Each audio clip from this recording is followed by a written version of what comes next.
नमस्कार दोस्तों, आज मैं आपके लिए एक और नई प्रस्तुति लेकर आई हूँ। आज मैं आपको एकादशी व्रत का पूरा परिचय दूंगी और एकादशी व्रत कब रखा जाता है और एक साल में कितनी एकादशी आती है इसके बारे में आपको बताऊंगी। साथ ही साथ सभी एकादशी व्रत की कथा भी आपको सुनाऊंगी। तो चैनल के साथ जुड़े रहिए और चैनल को सब्सक्राइब, शेयर और लाइक करना मत भूलिए। तो आइए शुरू करते हैं एकादशी व्रत का परिचय। भगवान श्री कृष्ण अर्जुन से बोले कि एक बार नैमिषारण्य में शौनक आदि 88,000 ऋषि एकत्रित हुए। उन्होंने सूत जी से प्रार्थना की, हे सूत जी, कृपया कर एकादशियों का महत्व सुनाने की कृपा करें। सूत जी बोले, हे महर्षियों, एक वर्ष में 12 महीने होते हैं और एक महीने में 2 एकादशी होती है। सो एक वर्ष में 24 एकादशी हुई। जिस वर्ष में लौंद मास पड़ता है उस वर्ष 2 एकादशी बढ़ जाती है। इस तरह कुल 26 एकादशी होती है। उनके नाम इस प्रकार है: उत्पन्ना एकादशी, मोक्षदा एकादशी जो मोक्ष को देने वाली होती है, सफला एकादशी सफलता देने वाली एकादशी, पुत्रदा एकादशी पुत्र को देने वाली एकादशी, षटतिला एकादशी, जया एकादशी, विजया एकादशी, आमलकी एकादशी, पाप मोचनी एकादशी पापों को नष्ट करने वाली एकादशी, कामदा एकादशी, बर्थुनी एकादशी, मोहनी एकादशी, अपरा एकादशी, निर्जला एकादशी, योगिनी एकादशी, देवशयनी एकादशी, कामिका एकादशी, पुत्रदा एकादशी, अजा एकादशी, परिवर्तनी एकादशी, तेरा एकादशी, पाशाकुशा एकादशी, रमा एकादशी, देवोत्थानी एवं अधिक मास की दोनों एकादशियों के नाम पद्मनी और परमा एकादशी। ये सब एकादशी यथा नाम तथा फल देने वाली है। 26 एकादशियों के महात्म्य का वर्णन। जो पुण्य चंद्रमा या सूर्य ग्रहण में स्नान या दान से होता है तथा जो पुण्य अन्न दान, जल दान, स्वर्ण दान, भूमि दान, गोदान, कन्यादान तथा अश्वमेध आदि यज्ञ कराने से होता है, जो पुण्य तीर्थ यात्रा तथा कठिन तपस्या करने से होता है, उससे अधिक पुण्य एकादशी व्रत रखने से होता है। एकादशी व्रत रखने से शरीर स्वस्थ रहता है, आंतड़ियों की मैल दूर हो जाती है, हृदय शुद्ध हो जाता है, श्रद्धा भक्ति उत्पन्न हो जाती है। प्रभु को प्रसन्न करने का मुख्य साधन एकादशी का व्रत है।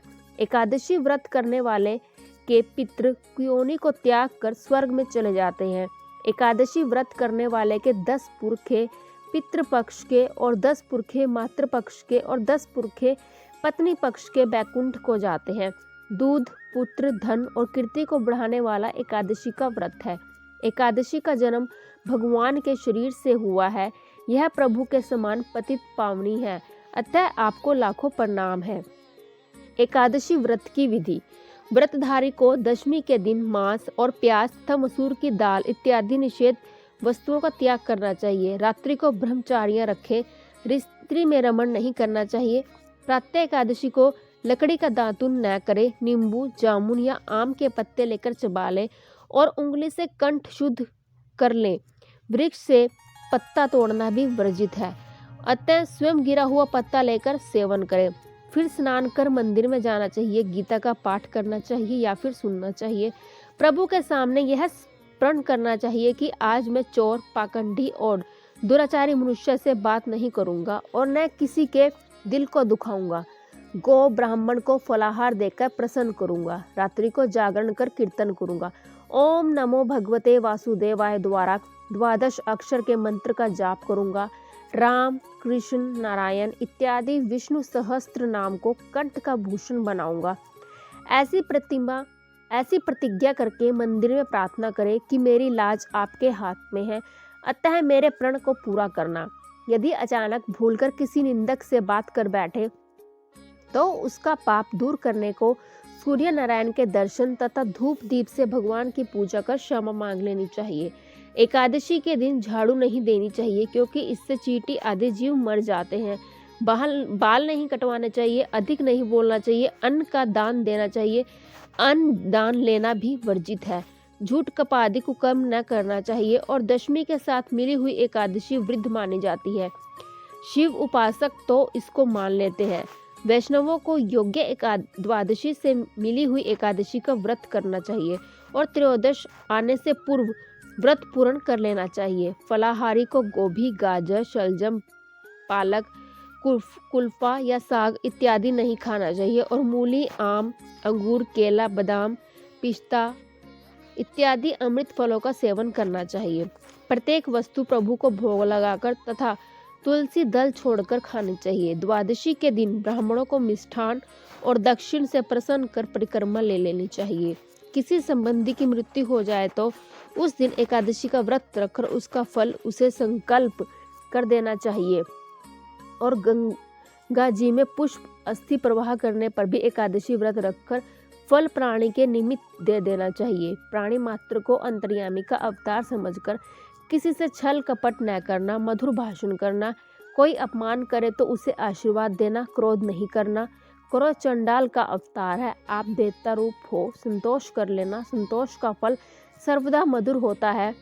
सत्य भाषण करना, मन में दया रखनी चाहिए। इस विधि से व्रत करने वाला दिव्य फल को प्राप्त करता है। अब मैं आपको एकादशी की महत्वता के बारे में बताती हूँ। पूरे साल में कुल 26 एकादशी पड़ती है। हिंदू पंचांग के अनुसार हर माह 2 एकादशी पड़ती है, एक कृष्ण पक्ष की और एक शुक्ल पक्ष की एकादशी। वहीं पूरे साल में कुल 24 और अधिक मास की कुल 26 एकादशी तिथि पड़ती है। प्रत्येक तीसरे वर्ष के बाद अधिक मास होने के कारण इसमें 2 एकादशी की तिथियां बढ़ जाती है। एकादशी के सभी व्रत भगवान विष्णु की पूजा के लिए समर्पित होते हैं। सभी एकादशी को अलग अलग नामों से जाना जाता है और सभी का एक विशेष महत्व है। हिंदू कैलेंडर के अनुसार नव वर्ष की शुरुआत चैत्र माह से होती है, इसलिए जानते हैं चैत माह से लेकर फागुन माह तक पड़ने वाली एकादशियों का महत्व। 26 एकादशी के 26 लाभ और महत्व क्या है? चैत माह के शुक्ल पक्ष की एकादशी को कामदा और वैशाख कृष्ण में पड़ने वाली एकादशी को वरुथनी एकादशी कहा जाता है। कामदा एकादशी के व्रत से व्यक्ति को पिशाच आदि योनि से मुक्ति मिलती है। वहीं वरुथनी एकादशी का व्रत करने से पापों से मुक्ति मिलती है और सौभाग्य की प्राप्ति होती है। वैशाख माह में शुक्ल पक्ष में मोहिनी एकादशी और ज्येष्ठ कृष्ण पक्ष में पड़ने वाली एकादशी को अपरा एकादशी के नाम से जाना जाता है।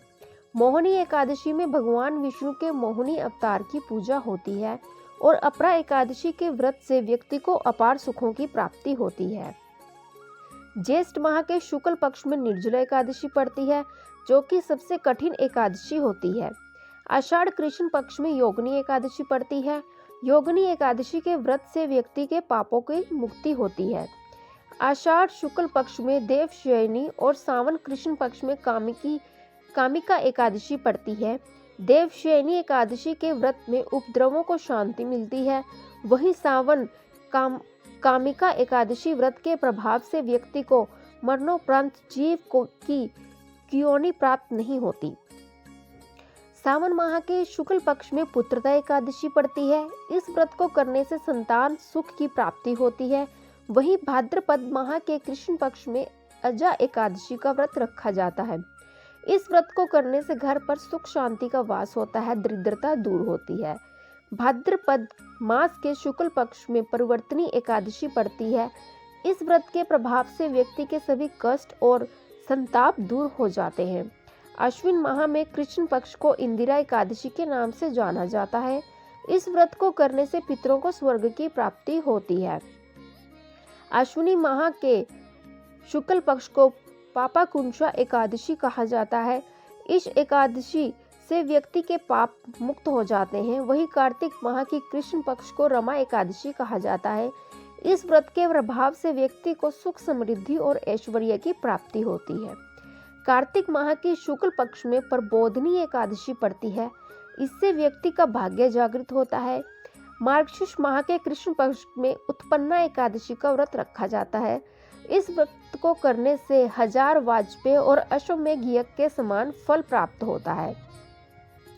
मार्गशीर्ष शुक्ल पक्ष में मोक्षदा एकादशी का व्रत रखने से मोक्ष की प्राप्ति होती है और पौष माह के कृष्ण पक्ष में सफला एकादशी का व्रत करने से सभी कार्य सफल होते हैं। पौष माह के शुक्ल पक्ष को पुत्रदा एकादशी के नाम से जाना जाता है। इससे पुत्र रतन धन की प्राप्ति होती है। माघ महीने के कृष्ण पक्ष को षठतिला एकादशी कहा जाता है। षठतिला एकादशी का व्रत करने से दुर्भाग्य और दरिद्रता दूर होती है। माघ माह के शुक्ल पक्ष को जया एकादशी कहा जाता है। इस व्रत से व्यक्ति के पापों की मुक्ति मिलती है। फागुन माह के कृष्ण पक्ष में विजय एकादशी का व्रत रखा जाता है। इस व्रत को करने से बड़े से बड़ी परेशानी दूर हो जाती है। फागुन माह के शुक्ल पक्ष की एकादशी को आमल की एकादशी कहा जाता है। इस एकादशी में आंवला वृक्ष की पूजा होती है। इस व्रत को करने से व्यक्ति के रोगों से मुक्ति मिलती है। चैत्र माह के कृष्ण पक्ष को पाप मोचनी एकादशी कहा जाता है। इस व्रत को करने से पापों की मुक्ति होती है। अधिक माह में पद्मिनी एकादशी और परमा एकादशी का व्रत रखा जाता है, जो कि मनोकामना पूर्ति के साथ धन, वैभव, कीर्ति और मोक्ष प्रदान करने वाली होती है। तो यह थी 26 एकादशी और उनके महत्व के बारे में जानकारी। एकादशी का व्रत करने से क्या क्या लाभ मिलते हैं, आइए इसके बारे में भी चर्चा कर लेते हैं।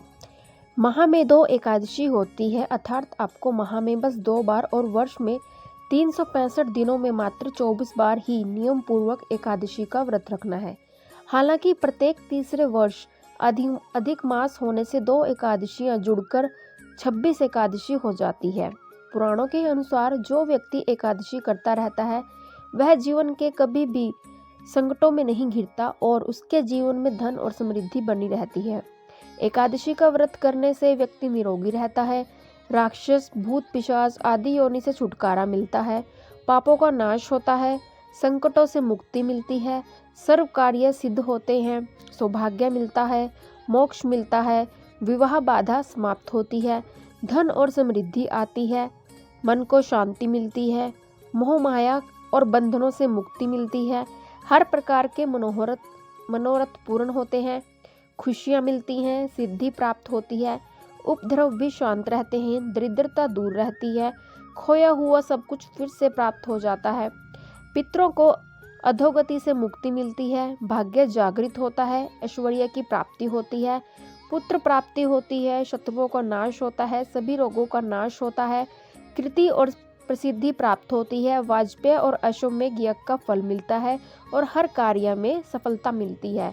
यह थी 26 एकादशी व्रत करने के हमें जो फायदे होते हैं उसके बारे में जानकारी। अगर आप एकादशी का व्रत करते हैं तो उसके लिए आपको कुछ नियमों का पालन करना होता है। मैं आपको एकादशी व्रत के नियम के बारे में बता देती हूँ।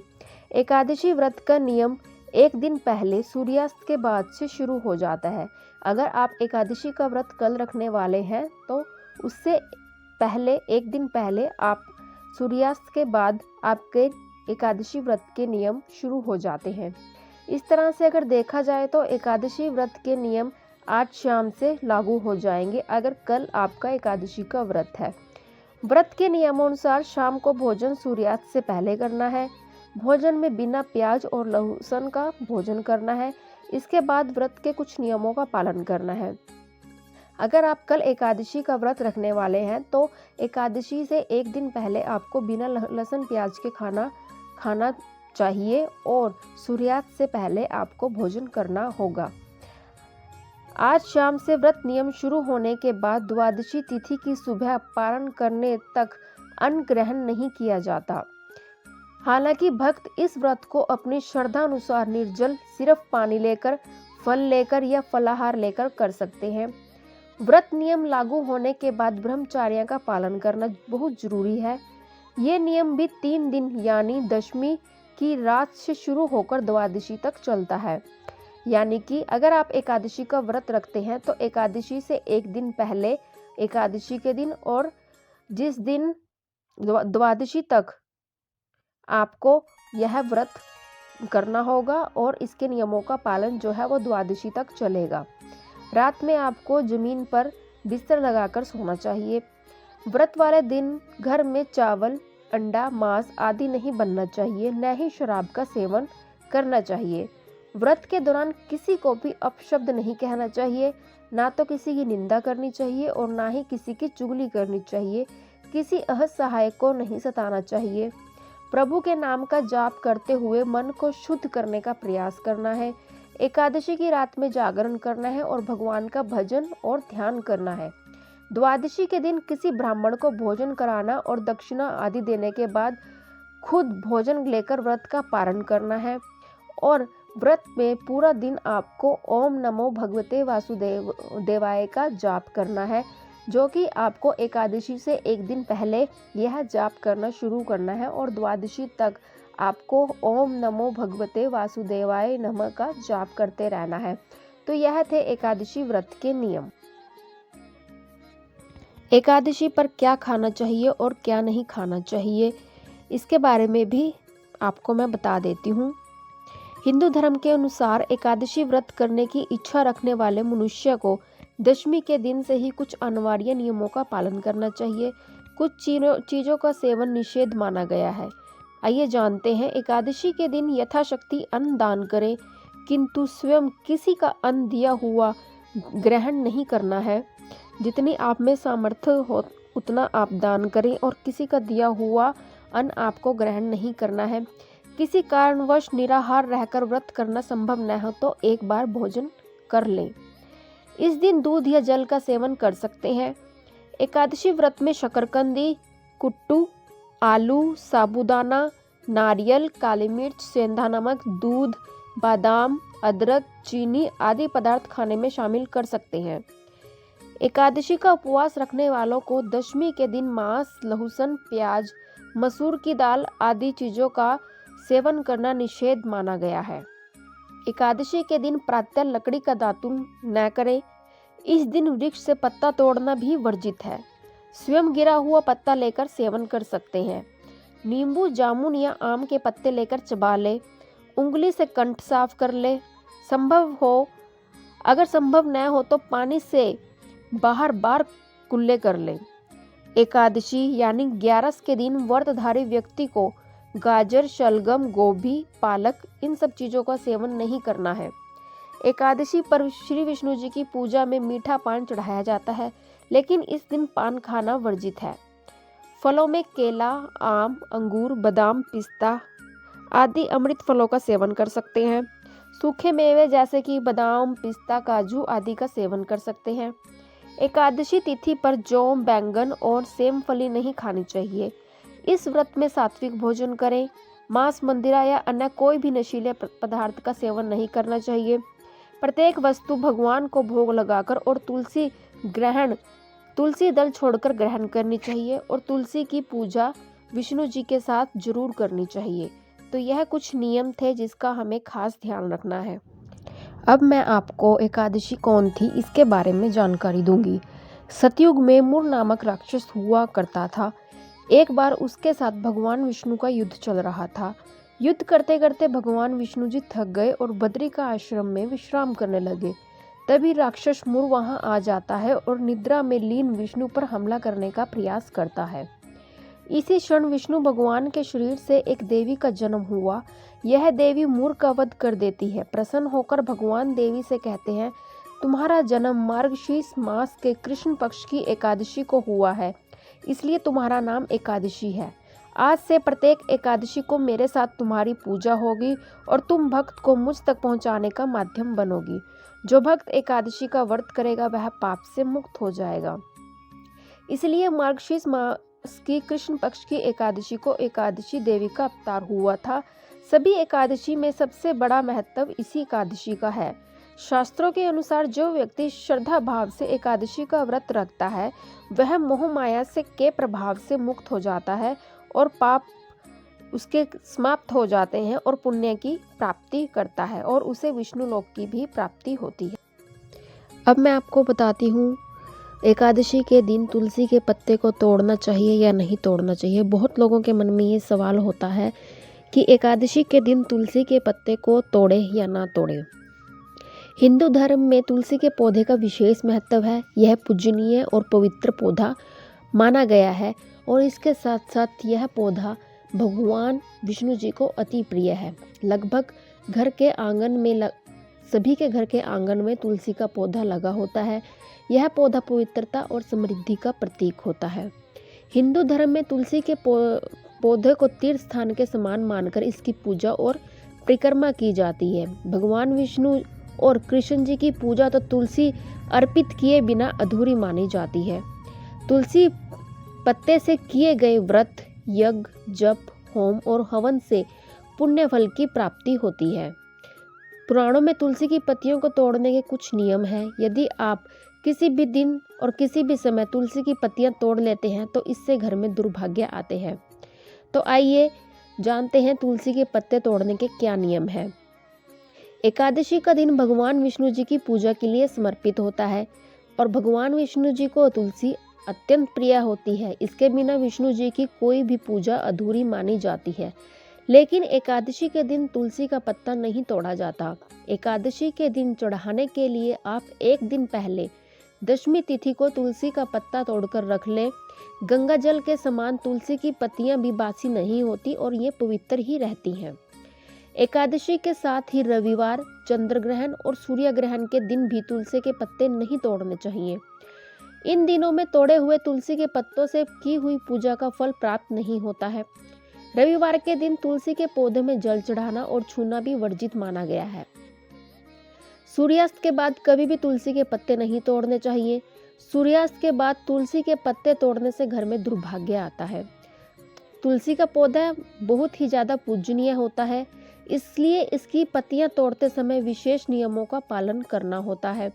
शास्त्रों में बताया गया है कि तुलसी के पत्ते तोड़ने से पहले हाथ जोड़कर प्रार्थना करनी चाहिए। इस बात का भी ध्यान रखें, पत्तियों को नाखून की सहायता से हमें नहीं तोड़ना चाहिए।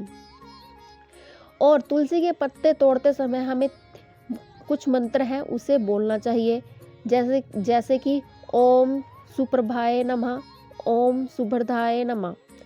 इस तरह के मंत्र का हमें जाप करना चाहिए जब भी हम तुलसी के पत्ते को तोड़ते हैं। आज की अपनी इस प्रस्तुति में मैंने आपको एकादशी से जुड़े सभी सवालों का जवाब देने की कोशिश की है। सभी जानकारी, एकादशी से जुड़ी जानकारी आपको देने का प्रयत्न किया है। लेकिन अगर कुछ भी जानकारी रह गई हो तो कृपया करके मुझे कमेंट बॉक्स में ज़रूर बताएं, ताकि मैं आपको अपनी नेक्स्ट प्रस्तुति में आपको जो भी जानकारी रह गई होगी वो जानकारी आपको दूं।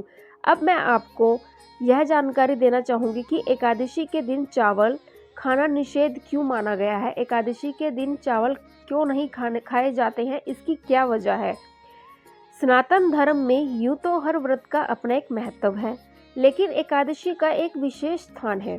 एकादशी तिथि भगवान विष्णु जी को समर्पित है, इसलिए एकादशी को हरिवासर या हरि का दिन भी कहा जाता है। हर महीने कृष्ण पक्ष और शुक्ल पक्ष की 2 एकादशी हैं। इस एकादशी का व्रत करने से सारे पाप नष्ट होते हैं और मोक्ष की प्राप्ति होती है। लेकिन इस दिन कुछ नियमों का पालन सही तरीके से करना चाहिए। अगर हम सही तरीके से नियमों का पालन नहीं करते हैं तो हमें व्रत का कोई भी फल नहीं मिलता। एकादशी के दिन बताया जाता है कि तामसिक भोजन से परहेज रखना चाहिए और चावल इस दिन नहीं खाने चाहिए। कहा जाता है कि इससे खाने से मन में अशुद्धता आती है। शास्त्रों में बताया गया है कि एकादशी का व्रत इंद्रियों पर नियंत्रण के खास उद्देश्य के साथ किया जाता है, ताकि मन को निर्मल और एकाग्रचित रखा जाए। एकादशी के दिन चावल खाना निषेध बताया गया है। बहुत से लोग इस बात को जानते हैं, लेकिन इसके पीछे नियम क्या है, इस बात से वे अनजान हैं। आज मैं आपको एकादशी के दिन चावल न खाने का धार्मिक और वैज्ञानिक दोनों कारण आपको मैं अपनी इस प्रस्तुति में बताऊंगी। पौराणिक कथा के अनुसार माता शक्ति के क्रोध से बचने के लिए महर्षि मेधा ने अपने शरीर का त्याग कर दिया था। इसके बाद उनके शरीर का अंश धरती माता के अंदर समा गया। मान्यता है कि जिस दिन महर्षि का शरीर धरती में समा गया था उस दिन एकादशी थी। कहा जाता है कि महर्षि मेधा चावल और जौ के रूप में धरती पर जन्म लिया। यही वजह है कि चावल और जौ को जीव माना जाता है, इसलिए एकादशी के दिन चावल नहीं खाया जाता। मान्यता है कि एकादशी के दिन चावल खाना महर्षि मेधा के मांस और रक्त के सेवन करना जैसा बताया गया है। सनातन धर्म की परंपराएं और मान्यताएं किसी न किसी वैज्ञानिक दृष्टिकोण पर भी आधारित होती है। यह हमारे पूर्वजों का ही दिव्य ज्ञान का कमाल है, जिससे यह परंपरा आज भी टिक बैठती है। कोई भी परंपरा हमारे बुजुर्गों ने बहुत ही सोच समझकर बनाई है। उसे वैज्ञानिक दृष्टिकोण के साथ साथ धार्मिक दृष्टिकोण से जोड़कर इस परंपरा को बनाया गया है। वैज्ञानिक तथ्य के अनुसार चावल में जल तत्व की मात्रा अधिक होती है। वहीं जल पर चंद्रमा का प्रभाव अधिक पड़ता है और चंद्रमा मन का कारक ग्रह होता है। चावल को खाने से शरीर में जल की मात्रा बढ़ जाती है। इससे मन विचलित और चंचल होने लगता है। मन के चंचल होने से व्रत के नियमों का पालन करने में बाधा आती है। यही वजह है कि एकादशी के दिन चावल से बनी चीजों को खाना वर्जित बताया गया है। शास्त्रों में बताया गया है एकादशी तिथि पर कुछ बातों का भी हमें विशेष ध्यान रखना है। इस तिथि पर लहसुन, प्याज, मांस, मछली, अंडा और आदि तामसिक भोजन से भी परहेज करना है। इसके साथ ही न सिर्फ व्रती को बल्कि घर के सभी सदस्यों को भी झूठ नहीं बोलना है, गलत काम करने से बचना है। व्रत के दौरान मन में ईर्ष्या, द्वेष की भावना भी नहीं होनी चाहिए। काम भाव, मदिरा के सेवन व वाद विवाद से भी हमें बचना चाहिए। तो यह थी चावल न खाने का वैज्ञानिक और धार्मिक दृष्टिकोण, जो कि मैंने आपको अपनी इस प्रस्तुति में बताया है।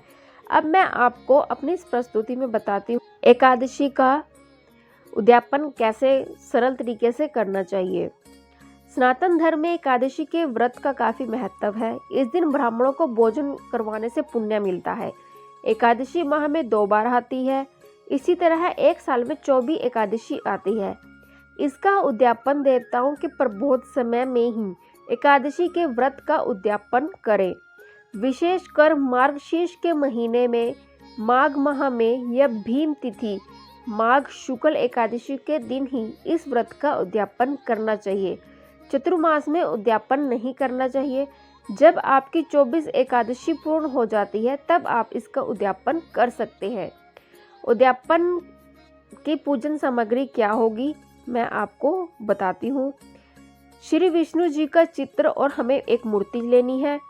पुष्प, पुष्पमाला, नारियल, सुपारी, अनार, आंवला, बेर, अन्य ऋतुफल, धूप, घी, पंचामृत बनाने के लिए कच्चा दूध, दही, घी, शहद और शक्कर चाहिए। चावल, तुलसी, गोबर, केले का पेड़, मिठाई भी हमें चाहिएगी। एकादशी व्रत के दिन ब्राह्मणों को भोजन करवाना चाहिए। पूजन कितना भी बड़ा या छोटा हो, सभी व्रतियों को श्रद्धा के साथ ही करना चाहिए। एकादशी व्रत का उद्यापन किसी योग आचार्य के मार्गदर्शन में ही करना चाहिए। उद्यापन में 12 माह की एकादशियों के नियमित 12 ब्राह्मणों को पत्नी सहित आमंत्रित करना चाहिए।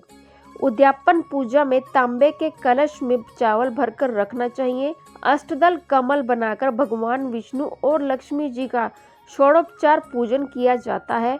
पूजन के बाद हवन होता है। सभी ब्राह्मणों को फलाहारी भोजन करवाकर वस्त्र दान दिया जाता है।